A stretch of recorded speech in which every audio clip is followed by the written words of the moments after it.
For some brief background, I am an 18-year-old male, and this encounter happened when I was around 13 years old. Every year when the 4th of July rolls around, my family and I would go to a friend's house to celebrate.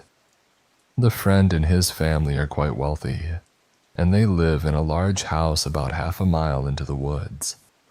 The 4th of July parties at their house were always huge events, with around 15 to 20 families attending. The younger people at the parties were either around my age or high school age. I typically hung out with my friend Gavin and his sister Trina, who I had a huge crush on at the time, who were the children of the family friend that owned the house. On this particular 4th of July, the older kids decided they wanted to go out into the woods, and of course, all of the younger kids wanted to go too, myself included. Keith, one of the older kids, agreed to let us tag along under the condition that we would not chicken out and run away. All of the younger kids agreed, and the whole group journeyed into the woods. Keith was leading us down a trail to a nearby pond when Trina grabbed my hand. 13-year-old me turned beet red in the darkness, but I could also tell something was wrong. "There is someone in the woods. I just saw him. He is a big man," she said, pointing out into the trees. I did not see anything. I squeezed her hand tightly and told her that she was just seeing things. Trina had always been the sort to scare easily, so I thought nothing of it. The group finally made it to the pond. We only had one flashlight with us, but by this time everyone's eyes had adjusted to the blackness of the woods. We all sat around talking and goofing off. We occasionally heard sounds out in the woods, but we just figured it was the local deer population. Most of us were children of deer hunters, and the area was near our father's hunting land. Eventually, everyone settled down, and Keith started telling us a scary story. It was something about kids getting lost in the woods. Nice one, Keith. As the story continued, Trina's grip on my hand got tighter and tighter. She was practically shaking when one of Keith's friends tossed a log into the pond right at the story's climax. Everyone jumped and screamed, and eventually, we all started laughing at how scared we got. Suddenly, another distinct laugh joined ours. It was a deep, throaty chuckle that echoed off the empty space around the pond. We all stopped laughing and sat in silence. I looked around and my eyes locked onto a large black mass that could only be a human standing at the edge of the woods around the pond. "That was a good one. You even startled me," said the mass. The voice sounded similar to the chuckle from before. The air seemed to freeze, and for what seemed like eternity, no one moved. It felt like Trina was trying to shatter the bones in my hand. Suddenly, as if time had started again, we all scrambled up and ran. We ran as fast and as hard as we could, but it did not seem fast enough. I could hear the heavy footfalls behind our group, heavier than any of us could produce. The man was following us. After what seemed like hours, we all exited the woods and ran into the brightly lit driveway. We watched the edge of the woods while Keith did a head count. Trina swears to this day that she saw the man standing at the edge of the woods, watching us, before turning back and walking away. This remains one of the scariest experiences in my life. I like to tell myself that the man was just passing by and had no ill intentions. But why did he chase after us? If he was the one Trina saw on the way to the pond, why did he follow us there? I will never know his intentions or why he was there. So, chuckling creepsmen, let us not meet again.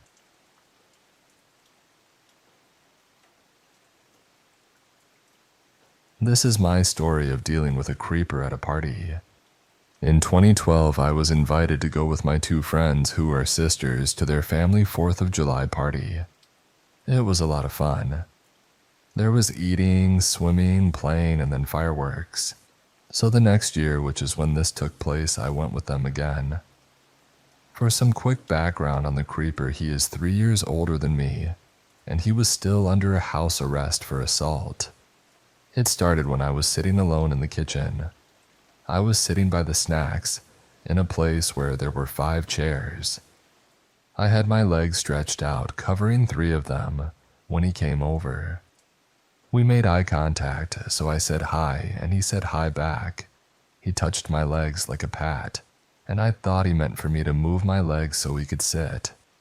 At that time, my gut was telling me to get off my lazy butt and go back outside because there were people there. I was too lazy though and didn't move. I was on my iPod and just looking through Tumblr when I heard him say something. The only word I caught from the whole thing was cute. I had to ask him 3 more times to hear it fully, which turned out to be him saying I was cute. I did not know what to do, so I smiled and said thank you. He knew I was 16 because he had asked earlier, and I gave it no thought. He asked if I had a boyfriend, and I did not think and said no. He kept saying how cute and good looking I was. I kept saying thanks. Finally, he got up and left. What I should have done was get up and go outside to where there were people. I was just too lazy to get up and move. I also thought that was the end of it. Nope. He came back in a few minutes asking for my phone number. I got scared because he had his phone out and I thought he was going to text or call once I gave him my number. I also thought that if I said no, he would get me in trouble, so I gave it to him. The first text was at 8:09 saying, "Hey there, beautiful," with a winky face. I answered because again I thought I would get in trouble if someone found out what was going on. After a few more texts like that, he sent, "You want to go somewhere?" This is when I really freaked out and told one of the sisters what was going on. She freaked out too and told me to stay with her. I did, but that did not help. He would not take no for an answer, so I had to come up with excuses. He said for me to ditch hanging out with her. What got worse was whenever we were inside, he would rub up against me, motion for me to follow, and make kissy lips at me. In a crowded room, no one saw any of this.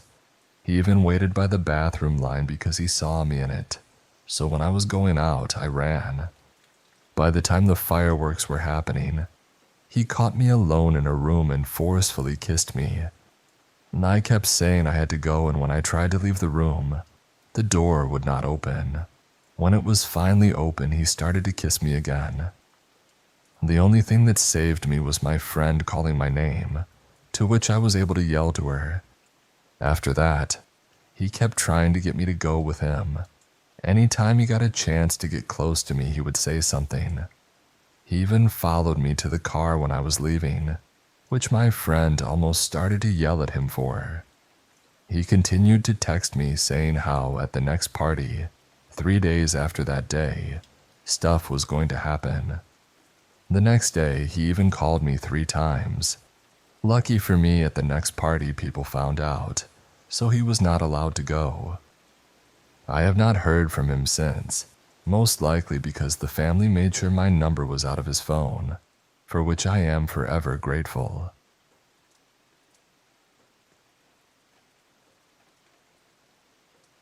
I am a 28-year-old female, and this story is from years ago. Let's just say my name is Jenna for the story's sake. I haven't been back to the same place since, and I always share this story with my friends. It has become a favorite, whether they believe me or not. I usually visit my family's cottage up north. I'm not going to disclose specifically where for privacy reasons. Every summer and on special occasions like the 4th of July or Thanksgiving, it is a waterfront cottage facing a lake surrounded by a dense forest. It is located on a private beach, so you see your neighbor every once in a while. Everyone comes up north around the same time, so it would not be uncommon to have a chat with others, and thus everyone knows each other and subsequently their business. My cottage sits between 2 others. One is inhabited quite frequently, and one is abandoned, to my knowledge. My family and neighbors know that a European family, possibly Polish or German, owns it. I just assume that they hold on to the property to maintain some sort of tangible asset in the United States. Back when I was young, around the ages of 18 to 20, my cousins, brothers, and I would get away from our family to smoke weed in the abandoned cottage to avoid any sort of scoldings. It was fun, an empty cottage with some furniture that was a time capsule from the 1980s. We would peer around and look at the old brown loveseat, the dark den, the main living room adjoining the dining area, and the cute little kitchen with old wine glasses laying around. It was resoundingly acknowledged that others had been through the abandoned cottage as well. There were smoked joints on the ground, footprints, old beer bottles with modern labels, and furniture was always moved around from one position to another. However, the cottage was never spruced up. It was never cleaned nor organized, so we knew that the owners were not coming by. It was random explorers, perhaps other teenagers doing the same thing we did. Upon some curious investigation, we saw a basement. We opened the door and saw a staircase that led to a floor that was pure dirt. It looked like a cellar from what I could see. I stood at the top of the stairs looking down and saw exposed brick. Nothing particularly interesting. Of course, we would freak each other out, saying someone lives down there, that there was a serial killer living there, or there was a corpse collection buried under the dirt floors. So none of us would go down there with independent conviction. It would have to have been a dare or a display of bravery. One day, around Thanksgiving, 4 of us, 3 girls and my brother, went to the abandoned cottage to smoke some joints and gossip about family. I do not see my cousins much, only during special occasions, so we sat on the tables in the dining area to smoke, chill, and chit-chat. The topic of the basement came up. We laughed and talked about who would go down there, who would most likely survive the serial killer living beneath us, waiting for his next victim to enter his abode. We turned and noticed the basement door was unlocked, and this was unusual since it was always locked. The one occasion where it was unlocked was when we took a look, or one of my brothers would go down there to freak all the girls out and prove his macho, so to speak. We would always lock it afterward, purely out of the feeling of some sort of reassurance. We chalked it up to other teenagers just like us having visited the cottage before us, and all of us girls made my older brother get up and lock the door. He stood, looked us all up and down, and jokingly said something along the lines of, "You guys are such shrimps. Always get a man to do the scary thing for you." We laughed, but he was the guy. If there was someone down there, he would be the most likely to defend himself. He is a big guy, 210 pounds and 6 feet 5 inches tall. He took maybe 3 steps before there was a knock. It sounded like a knock on a hollow surface. Considering that this cottage was quite old, I thought that it came from the side of the building. I do not think there is any significant insulation that would prevent an audible knock. I instantly looked at my brother, who looked smug. He said, "You know, if you ask me to do something for you, don't screw with me while I'm doing you a favor." I looked around, waiting for one of the 2 other girls, my cousins, to fess up and mock his masculine courage. It seemed like everyone was resoundingly confused, anxious, and waiting for the same thing. I guess my brother saw their reactions and did not see mine, and concluded that I was the source of the suspicious knocker since my back was turned to him. "Very funny, Jenna. You think you are such a joker," my brother said with a chuckle. I turned to him, and I guess he saw my anxious face as well. I guess he could read me well. I thought that maybe him walking on the old floors unsettled some of the structural integrity of the building. Maybe it was one of our parents messing with us. I did not think it was from a foreign source. I quipped at him, "Just go and lock the door." He continued walking toward the door, but it opened slightly. He stopped dead in his tracks immediately. "We're going now, forget the damn door," one of my cousins sternly said. We all got up from sitting at the tables. We gathered our things, including weed, beer bottles, and phones. We quickly ran to the front door, not daring to look back. My brother was the last of the anxious conga line that was created by the bottleneck of the lone exit. I heard significant footsteps coming from the back of the cottage. I thought it was my brother, and I turned back, and I swear to God, I saw a hand opening the basement door. "Oh my God," I yelled. "There's someone in the damn basement," I managed to say shakily after running down the stairs that led to the front door. "What?" everyone else said. My brother looked back. "Oh my God." He held onto the sides of my arms to push me to go faster. "Go," we heard a foreign voice say. We ran faster, dropping bottles, pipes, and shoes. We ran so fast that our flip-flops flew off.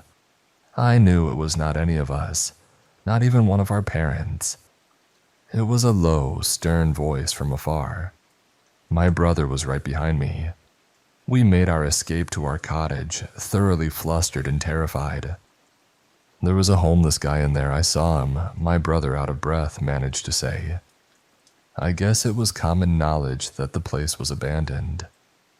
I would not neglect the possibility of someone taking refuge in there. I do not know if the guy went into the basement when he heard us coming, then got tired of sitting on the dirt floor and scared us. I don't know. It's a private beach, so you would have to know of the specific location to be able to understand how to get there, then also know that there is an abandoned property as well.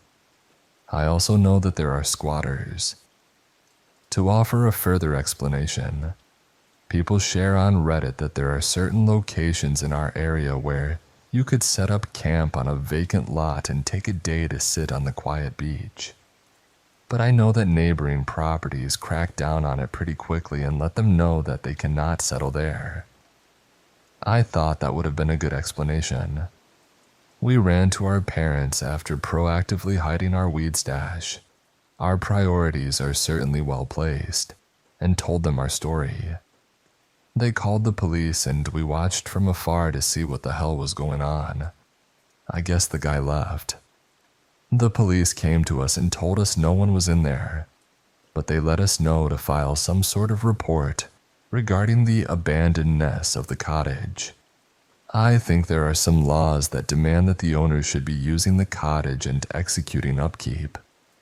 None of us really cared for being the Karens of the situation, so we never filed such a report.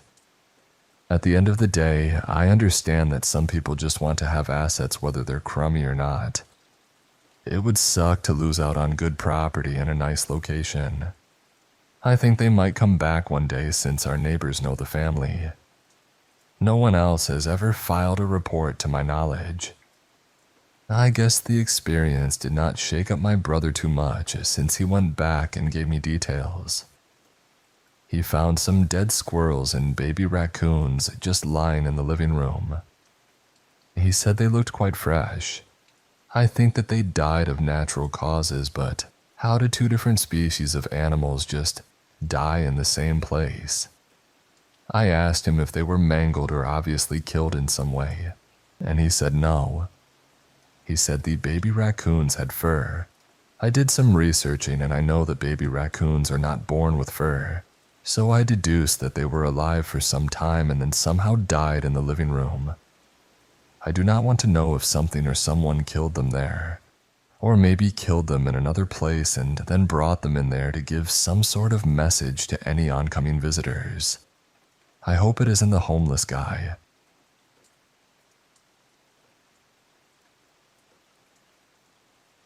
I'm writing this as a memoir of what happened while it is still fresh in my mind, and to share it with all of the amazing people here. I have been reading all of your stories for almost a year now, and I feel like I should share my own story. I will have to leave some details out for reasons you will soon learn. This happened 1 year and 2 days ago. It was the day I never expected to come. It changed my life in so many ways that I still feel like I cannot fully digest it. I want to start by saying a little bit about myself, so you understand the context and why it was so strange and foreign for something like this to happen to me. I am a fairly geeky guy. I love science fiction and video games. I worked at the time as a design engineer in a factory, and I spent most of my weekends with friends, hiking, playing board games, or watching movies. So you can realize that nothing I did would attract the attention of the cartels. I do not have a lot of money. I just live a lower middle class type of life here in Mexico. But the real issue was my sister, who has a high-ranking position in the public security area of politics. That is the reason I was targeted. It was a Tuesday early morning. I was on my way to work, which started at 6 a.m. I remember that day I took my dad's SUV. I have a small sedan, because they were away on vacation and I was supposed to pick them up at the airport after work that day. I lived about half an hour away from my work, so I left at about 5:25 a.m. every morning. When I was leaving, I saw a pretty shady SUV parked like a block away from my house. Honestly, after my sister took her job, I was more aware of things that I saw out of place. I felt a little bit paranoid because weeks before it happened, I felt like someone was following me. So yeah, I passed this SUV and saw a guy in the driver's seat with a baseball cap. I stopped for a bit, looked him straight in the eye, and he just looked down and covered his face. I honestly did not think too much of it. My family had been telling me weeks prior that I was just overreacting and no one was following me, so I thought it was just some random guy waiting for someone. I took off to work, and to get there I have to go through a really ugly neighborhood which is poorly lit and has a really bad reputation. I was on a 2-lane street that's only one way. I was in the right lane at the time and saw a Jeep Cherokee speed by me on the left lane, then continue its way in front of me. When we arrived at the end of the street, I had to turn right to get to work. The Cherokee just completely stopped in the right lane in front of me, with their blinkers signaling left. I found it kind of weird, but I did not want to be an asshole and honk at them. I wanted to give them a few seconds to move. While I was waiting, a freaking Explorer came screeching in the left lane. It stopped next to me and 4 guys came out of it with guns and one with a baseball bat. The guy with the bat smashed my window and hit me in the face while another put a gun to my head and said, "Esto es de verdad, pendejo, bájate del carro." That translates to, "This is real, asshole, get out of the car." So please understand that at the moment I did not feel like they wanted to steal my car. I already knew they were trying to kidnap me. If I knew they just wanted the car, I would have given the car to them. But I pieced everything together. The cars that I felt were following me at night every day. The guy just sitting in the SUV outside of my place, and obviously my sister's job. I knew that if they took me, it would be torture followed by certain death. And if they really wanted to kidnap me, they would not kill me. So I stepped on the gas, smashed between the Cherokee and the Explorer, and ran over one of the guys. I sped as fast as the SUV would go and honked to make a lot of noise so people would notice. My hope was to get to my workplace, which had private security, and call my sister so she could mobilize the police. With all the adrenaline on me, I passed the entrance to my work and tried to turn back, but I crashed on a corner. At that moment, I honestly felt like my heart would come out of my mouth. Everything moved so slow. I tried to calm myself down. I breathed and looked at my mirrors to see if they were following me, and I saw no one. An empty street already lit by the morning dusk. The SUV was still working. I turned around, got to my work, yelled at the security guards to open the doors. I parked at the entrance, got out of the car, and called my sister. After that, I went inside and talked to my boss about what had happened and went to the restroom to clean the glass and blood off my hair and face. When I came out of the restroom and went out to the parking lot, there were about 10 cop cars outside my workplace. My sister had already told me to speak with a specific police officer and confirm his name. Everything went smoothly and I felt safe and protected. After that, I moved into my sister's house, which has police guarding it. I have bodyguards with me every time I go out. This has cost me my job, relationships, and lifelong friendships. Everyone is afraid to hang out with you when they know you're a target for the cartels, and it is understandable, but it does not make it feel any less crummy. Investigations continued through the beginning of 2017. I later found out through security camera footage that there were 3 SUVs in total with about 12 people trying to kidnap me. I found out that the cartel that was after me was one of the most powerful cartels in the world, and the person who was in charge of investigating my case was killed. So right now I'm working for the Mexican government. It is a low-profile job which does not pay much and does not attract too much attention. I have looked for ways to leave the country, but I do not have enough money or qualifications. I am a college dropout. I am still living with my sister, with people protecting me and my family 24 hours a day. The guys who tried to kidnap me are still at large. I am trying to make the best of this situation. I have lost a lot of weight. I spend more time with my nephews, and I recently got into a steady relationship. But honestly, I am always on edge and feel like I am in imminent danger. So, to the guys who tried to kidnap me, let's not meet. Edit. Thank you guys for all your kind words and support. I honestly thought this would get buried. A lot of you are saying that this could bring me unwanted attention, and believe me when I say that a Reddit post is not going to change anything. People in my town know who I am and where I live, so yeah, do not worry, guys.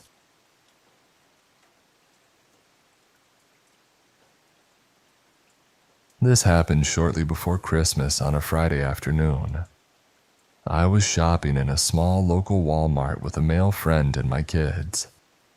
I absolutely loathe holiday crowds and wouldn't have even bothered to get out if I weren't at the ketchup sandwich stage of needing groceries. You know, when your fridge is basically empty.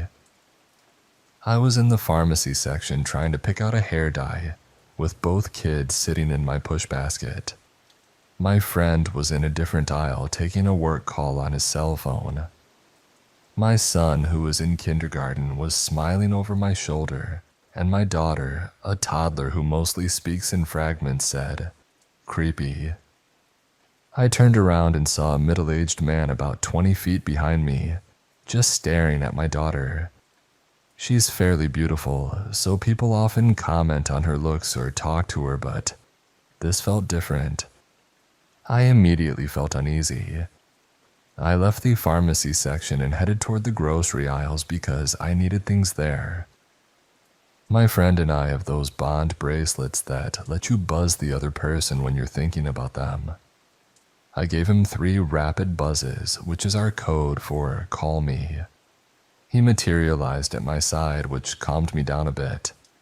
I casually mentioned the man who had been behind me, but since I was off guard, I hadn't really looked at him closely. Just enough to notice he looked pretty nondescript and he was chubby and short. My friend looked at me and said, "I noticed him walking behind you when you were headed to the pharmacy," which did nothing to ease the nervous feeling in my stomach. He then said that if we see Creepy again, he'll tell the guy what's up. A little while later, we were walking through the refrigerator aisles thinking about coffee creamer flavors and whatnot, when my toddler spoke up again and said, "Santa." I turned around and I swear, Creepy had put on one of those Santa hats and was once again standing behind me, this time waving at my children. On high alert now, I speedwalked as fast as I could with a large basket full of groceries and kids, making my way to the front of the store. My friend missed his chance and was too busy following me to say anything to Creepy. I was practically running to the front. I found an empty checkout lane and started shoving the things I wanted to buy onto the conveyor belt. The cashier noticed how shaken I looked and asked what was wrong. I told her about Creepy. She asked if we could see him. My friend, who was relatively tall, began scanning the store and said Creepy was standing by the grocery exit. The cashier alerted a manager, and at this point we just wanted to get out of there and go home. The manager headed toward the grocery exit. We decided to leave through the other exit, but Creepy met us outside again, once more trying to make eye contact with my toddler. My male friend, who was about 6'5" and around 250 pounds, finally found his moment. He puffed up to his full size and roared, "Back the hell off." Creepy immediately backed away. As we hurried to the car, the manager and 2 other employees approached Creepy. That was the last we saw of him. I threw the groceries in the trunk while my friend buckled the kids into their seats, and we hightailed it out of there. I stopped hyperventilating shortly after that, but now it's May and this still weighs on my mind. Honestly, he may have been mentally ill. Near where we were shopping, there's an outpatient hospital that treats patients who are mentally ill, substance addicted, and potentially dangerous to themselves. Nonetheless, I'm glad my friend reacted the way he did, and I feel a little embarrassed that I didn't react similarly. I brag about being an aggressive mama bear, but the way that man approached from behind left me unprepared and stunned. Holiday-motivated grocery creep, let's not meet again.